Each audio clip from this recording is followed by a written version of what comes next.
when I got here in 1999, our intake, as high as it is right now, it was much higher. We had a 32,000 animal a year intake at that time, and now we're approximately around 20,000. So we've made a lot of progress in 25 years as far as intake at the shelter goes.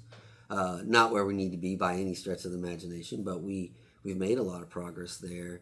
And I think probably the biggest thing is at that time, animal welfare was kind of out of sight, out of mind. We were this organization that was part of the city, and the city obviously knew who we were and took care of us. But as far as our community went, we were just a place where people brought unwanted animals, and there wasn't much thought to us. It was acceptable practice to euthanize animals as a way of managing capacity and those type of things, and so it's just a much different world. We were taking in 32,000 animals a year and only saving about 3,000, so only about 10% or so were actually getting out of the shelter alive at that time. And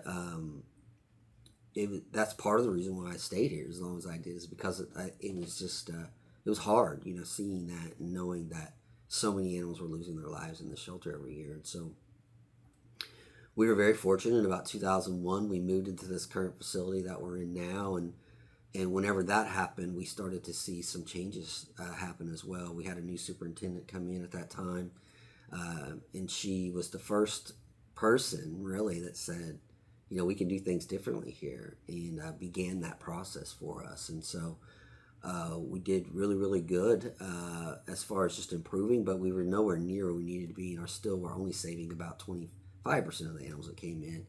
And then in 2007, the Humane Society formed, and that is when, as a city, we said, okay, we're going to make a change, and at that point is when we set the goal of saving 75% of the animals that come into the shelter.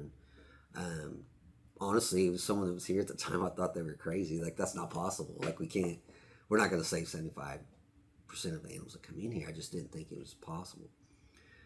But thankfully, through our partnership with them, and then we partnered with the ASPCA for a while, and then most recently with Best Friends over the years, and in 2017, we finally hit that 75% mark. So it took us almost a decade to really get to that point.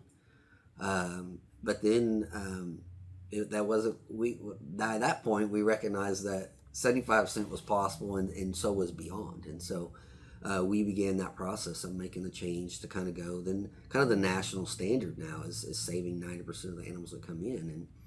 And so we set that goal for ourselves back in 2017 and have been working at it ever since.